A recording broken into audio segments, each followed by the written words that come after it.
Es interesante que dentro de nuestro calendario haya dos celebraciones que están interconectadas. Una te lleva a la otra. Y es esperada, inclusive anhelada por padres y niños especialmente, porque es un día donde se puede jugar a los disfraces y tiene una relación muy estrecha con la muerte. Hoy quiero decirte cómo comenzó toda esta historia. Se trata de el día de Halloween y el Día de los Muertos, que de paso son dos fechas que van interconectadas y casi pegadas, una tras la otra. En Halloween todos conocemos que los niños se visten de brujos, de fantasmas, de pequeños demonios, de adivinos, todo lo que representa al reino de las tinieblas. No existen disfraces agradables para ese día, bonitos para ese día. Todos los disfraces tienen que ver con terror, con muerte. Ahora, esto me lleva a pensar en el primero en esta historia que usó disfraz. ¿Tú sabes quién fue el primer ser en este mundo que usó disfraz? Fue Satanás. Satanás entró, se disfrazó en una serpiente, de una serpiente, y comenzó a dialogar con Eva. ¿Cómo se presentó la serpiente para Eva? Inofensivo, porque obviamente en ese tiempo, como no había pecado, pues no había manera de tener miedo a las serpientes. Y se presentó hablando con Eva. Solo que en ese diálogo, Satanás colocó 4 bases. Y una de las bases se llama espiritismo. ¿Y qué cosa es el espiritismo? Va más allá de una sesión donde yo puedo hablar con alguien. El espiritismo tiene su base en el concepto que se tiene de la muerte. Porque si yo puedo hablar con alguien que ya murió, significa que ese que murió no está muerto en sí. Simplemente se fue a otra esfera, simplemente ascendió a otro lugar. Por eso es que yo puedo comunicarme con él. Detrás del espiritismo hay una base filosófica e inclusive esa base lo colocó Satanás en el jardín del Edén. Una de las propuestas que le hace a Eva antes de que Eva coma el fruto prohibido es: ustedes no morirán. Dios les había dicho: el día que comieres, moriréis. Él le dice: no moriréis. Es simple, un no cambia toda la historia. Dios dice: moriréis. Satanás dice: no moriréis. ¿Cuál es la diferencia entre moriréis y no moriréis? Es mucho. ¿Qué cosa es moriréis? Dios había sido claro: el día que ustedes obedecen, mueren. ¿Y qué cosa es la muerte? La muerte, si el ser humano fue creado del polvo de la tierra, más el soplo de vida, y fue un alma viviente o un ser viviente, la muerte es la separación de ambas cosas. El polvo vuelve a la tierra, o como dice el cuerpo inerte, vuelve a la tierra, se hace polvo, y el espíritu vuelve a Dios, que es el aliento de vida, la respiración. Entonces, no hay nada que pueda deambular. Pero Satanás es astuto. Y Satanás dice: no, eso es mentira. No moriréis, porque cuando mueres en sí, no mueres de verdad. Cuando mueres, te vas al purgatorio, al infierno, al paraíso. Cuando mueres, te vas a otra esfera de la vida o te reencarnas, en fin. Pero para esto, mira cómo Satanás fue minando la mente desde las culturas tan antiguas para llegar hoy a un juego inofensivo, para poder jugar con algo que parece inocente. De esa manera, vemos a Satanás no como un enemigo, sino como un amigo, porque todos podemos jugar a ser demonios y todos podemos ser igual. Y la aprobación que él se ganó es en base a una celebración, haciendo ver un juego inofensivo, sabiendo que bíblicamente con el diablo no se juega, porque el diablo es como un león rugiente. Y si nosotros le quitamos la máscara, vamos a ver que detrás de una sana aparente, sana diversión, y más que sea un asunto comercial, es un asunto espiritual que está detrás de todo.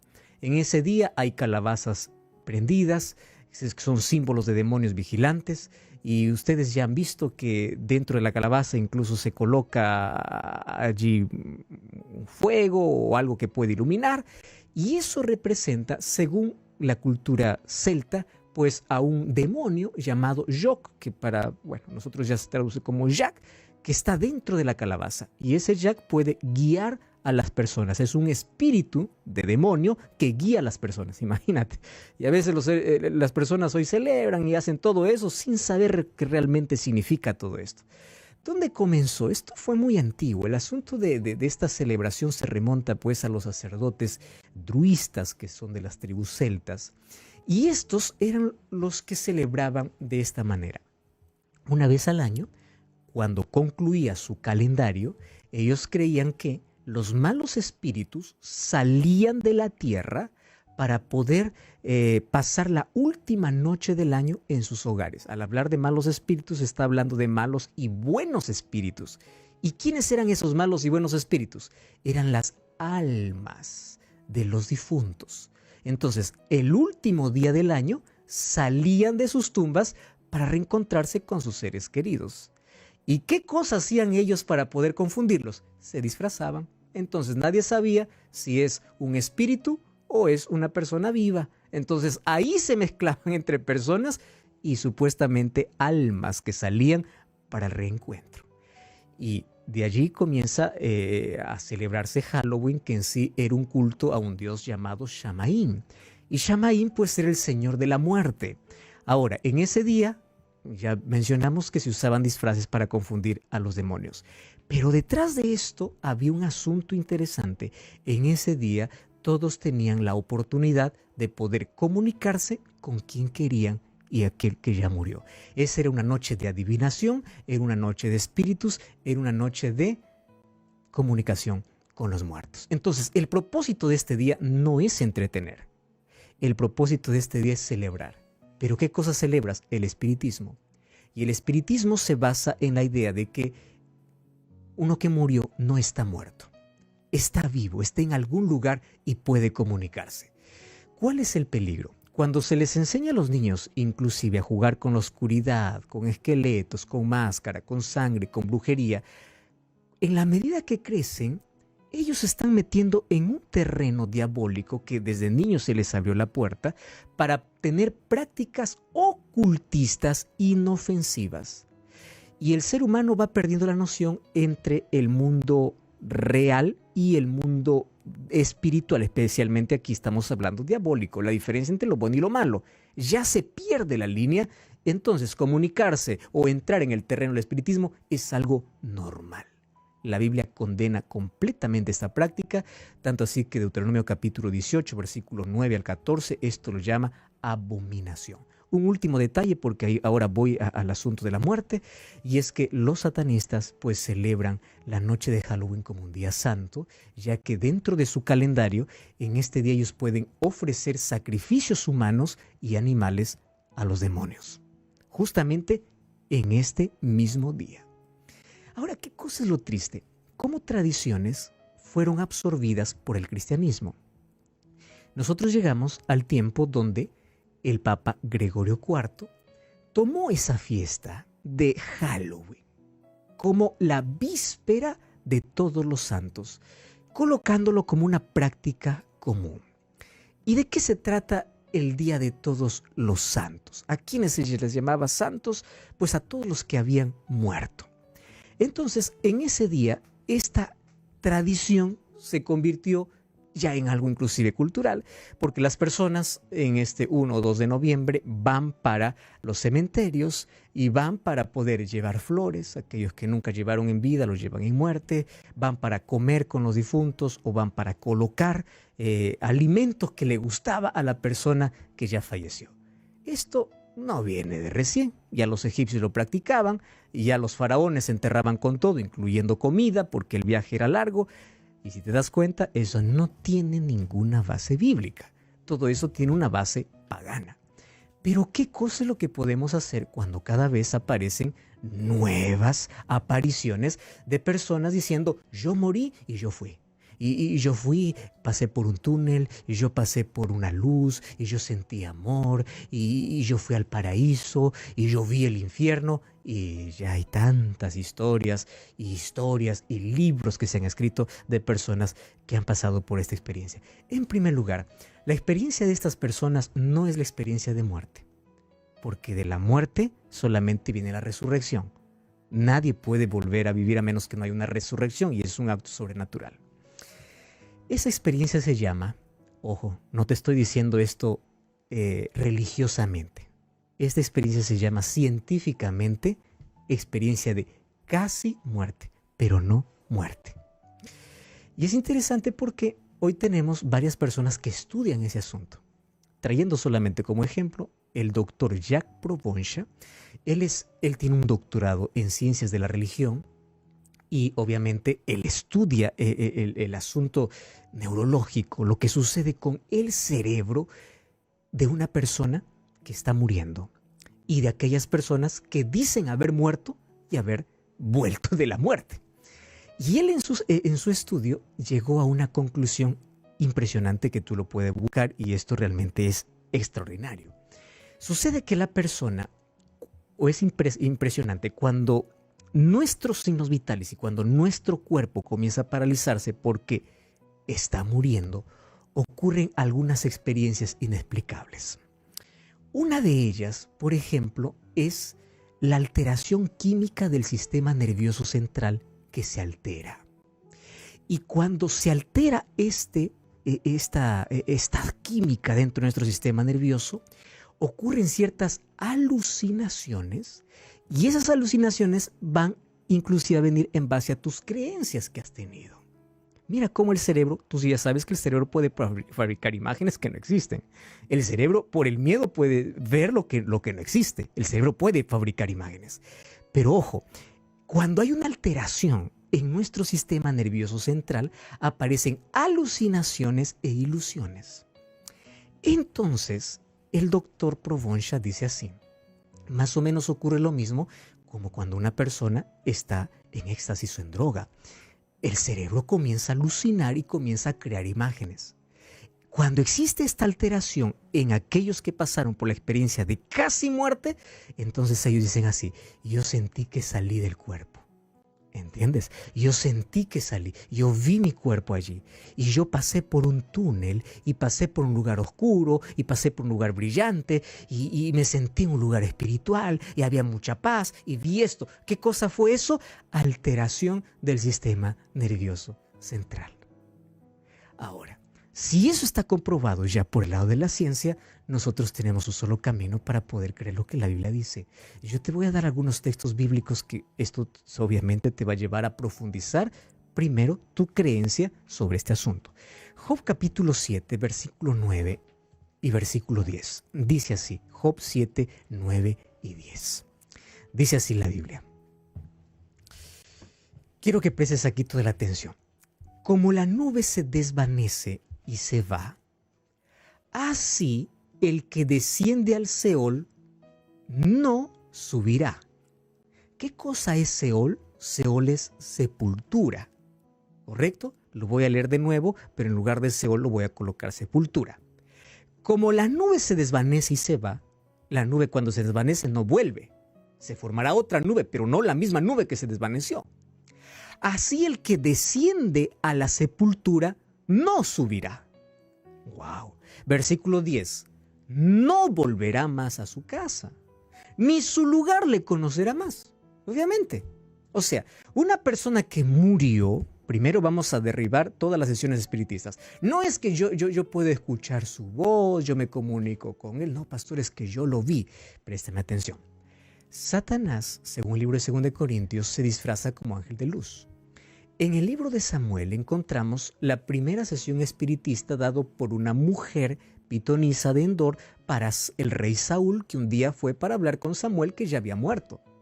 Y dice que Saúl vio, y esta pitonisa también, que de la tierra subían espíritus y entre ellos estaba Samuel. A la pregunta es, ¿era Samuel? No era Samuel. ¿Por qué no era Samuel? Claro, porque según la Biblia, el que muere no puede subir, no está en ningún lugar. ¿Quién era? Era Satanás tomando la imagen de Samuel. Cuando hoy dicen, no, pero yo escuché, pero yo vi, es que yo, correcto. Satanás puede probarte haciendo milagros. ¿Quieres pasarte un ejemplo? En el jardín del Edén, la serpiente le dijo a Eva así, yo voy a comer primero y yo no he muerto. En lugar de morir, ¿qué sucede? Estoy hablando. Si tú que hablas, puedes llegar a ser Dios. Satanás te prueba con un milagro que tiene la razón. Entonces yo tengo que creer la Biblia. Dice, aquel que desciende del cielo no sube, no volverá a su casa, ni su lugar se le conocerá más. Entonces, toda sesión espiritista, según Deuteronomio, regresemos al Antiguo Testamento, capítulo 10. Deuteronomio capítulo 10, versículo 9 y versículo 10. Mira qué interesante. Vamos ahí, o capítulo 18, Deuteronomio capítulo 18, versículo 9 y versículo 10. Cuando entres a la tierra que Jehová tu Dios te da, no aprenderás a hacer según las abominaciones de las naciones. No se ha hallado a ti a quien se haga pasar a su hijo o a su hija por fuego, ni quien practique adivinación, ni agorero, ni sortilejo, ni hechicero, ni encantador, ni adivino, ni mago, ni quien consulte a los muertos. Porque todo esto es abominable. ¿Y por qué es abominable? Porque tú no tienes un encuentro con alguien que murió. Mira, te voy a dar un texto más. Vamos al Nuevo Testamento. Juan capítulo 11 habla acerca de la resurrección de Lázaro. Y cuando Jesús resucita a Lázaro, mira lo que dice el versículo 23 y 24. Jesús le dice a María, con quien está conversando, le dice así: tu hermano resucitará. Y ella le dice: yo sé que resucitará en la resurrección del día postrero. ¿Cuál es la creencia de aquellos que creen en la creencia bíblica, en la doctrina bíblica sobre la vida y la muerte? La resurrección ocurrirá ¿cuándo? En el día postrero. Ahora, otro asunto. Cuando Jesús llamó a Lázaro de la tumba, recuerda que Lázaro ya había 4 días muerto. O sea, si es que existe alguna vida después de la muerte, significa que, obviamente, en 4 días, Lázaro ya pudo haber estado en cualquier lugar. ¿Estás de acuerdo conmigo? Pero cuando Jesús le llama a Lázaro a la tumba, le dice: Lázaro, sal. No le dice: Lázaro, baja. Si Lázaro hubiese estado en el paraíso, le hubiese dicho: Lázaro, baja. Si Lázaro hubiese estado, obviamente, en el infierno, como algunos piensan que es un lugar donde ya se van a vivir atormentados, le hubiese dicho: Lázaro, sube. No, Jesús le dice: Lázaro, sal. Porque ¿dónde estaba el cuerpo de Lázaro? En la tumba. Ni bajó, ni subió, ni estaba en el purgatorio, ni nada. Estaba allí, en la tumba. Sal. La orden es clara. Cuando uno muere, va a la sepultura. Y el cuerpo inerte se hace polvo. Y el ser humano entra en un estado de inconsciencia porque en la muerte, pues obviamente, según Eclesiastés 9, 5 y 6, no hay memoria de nada. Todo se acabó. Pastor, pero a mí me enseñaron que hay personas que subieron al cielo, inclusive están desde allí intercediendo por mí. Es que todavía probablemente no has leído lo que dice Hebreos capítulo 11. Hebreos capítulo 11, versículo 39, habla de una galería de hombres y mujeres de fe. Y cuando yo leo este capítulo, dice que ninguno de ellos recibió la recompensa. ¿Y cuál era la recompensa que ellos estaban esperando? La vida eterna. O sea, ninguno de ellos todavía está: ya morí y ya yo estoy aquí disfrutando. Pablo, cuando iba a morir, no dijo: he peleado la buena batalla, acabado la carrera y he guardado la fe. Ahora, mira, Timoteo, yo voy y voy a interceder desde arriba. Yo voy a disfrutar. No, dice: yo voy a morir y yo resucitaré para recibir la corona de vida. No solo yo, sino todos los que aman su venida. O sea, yo no voy al cielo. ¿Yo a dónde voy? A la sepultura. ¿Entiendes cuál es el concepto bíblico? Pastor, y el asunto del ladrón que le dice: hoy estarás conmigo en el paraíso. Si tú vas a Juan 20:17, cuando Jesús resucita, María Magdalena se acerca para Jesús y le quiere abrazar. Y Jesús le dice: no me toques, porque aún no he subido al Padre. La pregunta es: ¿entonces el ladrón se fue solito? ¿Entiendes que la promesa para el ladrón en la cruz ese día fue: te prometo hoy que tú estarás, la palabra estarás está en tiempo futuro, conmigo en el paraíso? Pastor, ¿y la parábola del rico y Lázaro? Esa es una parábola y de ahí que extrae lecciones. ¿Cuál es el seno de Abraham? ¿Existe seno de Abraham? ¿Existe una corta distancia entre aquellos que son salvos y aquellos que están perdidos? No, la enseñanza era otra. ¿Entiendes? Ahora, la Biblia es clara que cuando una persona muere, va a la sepultura, el cuerpo se hace polvo y solamente el espíritu va a Dios, que es el soplo de vida. Ahora fíjate, yo sé cuánto duele perder un ser querido. Yo perdí a mi padre, perdí a varios seres queridos, que hay tanto dolor que uno intenta buscar explicación. Y a veces uno se aferra a cualquier cosa por querer tener un minuto más, por querer escuchar una vez más, y Satanás se aprovecha de eso. Porque cuando vamos a enterrar a un ser querido a un cementerio, enterramos parte de nosotros. Ahí se va parte de nuestra historia, parte de nuestra vida. Pero la promesa de Jesús es: el que cree en mí, aunque esté muerto, vivirá. Y creemos que cuando Cristo regrese habrá un reencuentro. Pero cuando Él vuelva, los muertos resucitarán. y resucitarán transformados. Entonces la muerte no es un punto final, es apenas una coma. Y aunque esto no es esperado y aunque el dolor es inexplicable, quiero decirte que todos los días tenemos que estar preparados para esto porque es la mayor realidad. Nadie conoce su última foto. Nadie conoce sus últimas palabras. Y hoy te voy a dar un consejo. No esperes la muerte de alguien para llevar flores a la tumba. Llévalas hoy que está vivo.